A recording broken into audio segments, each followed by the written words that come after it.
Vente para aquí, Lorena, vente. Ven. Can you with me, please? Can you? Seguimos, vamos para aquí, vamos. Perro que ladra no muerde. Hacemos una roda y suena así. ¡Andamio!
Vamos a presentar a un chico moi guapo que temos na charanga. De feito é o máis guapo.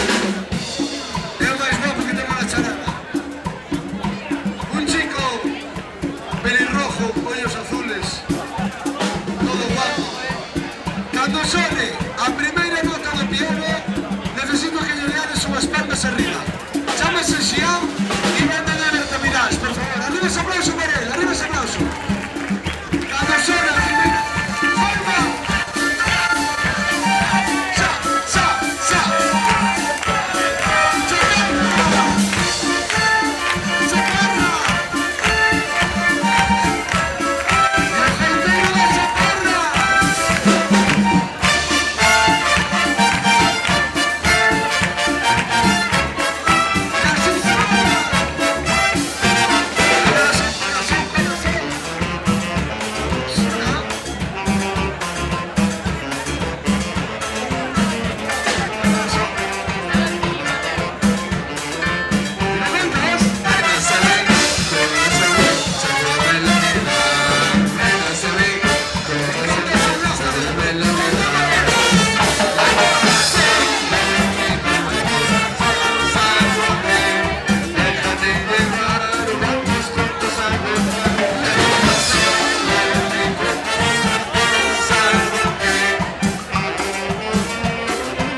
banda de arca que tocará despois a banda das crechas. Chámese Andrés e está por... Andrés! Andrés, ¿dónde está? Levanta a man. Ahí está. Pero aquí, sabes por que se me dijo? Porque hai un músico que hoxe fai un ano de casado. Hai un ano estábamos na aldea de Sestero facendo unha boda. Chámese Javier Barrán e toca a trompeta. Arriba ese aplauso! Unha boda e un funeral, non se sabe ainda. Podedes sacar fotos con él, autógrafos e todo, os jueves co caminante, ás 10.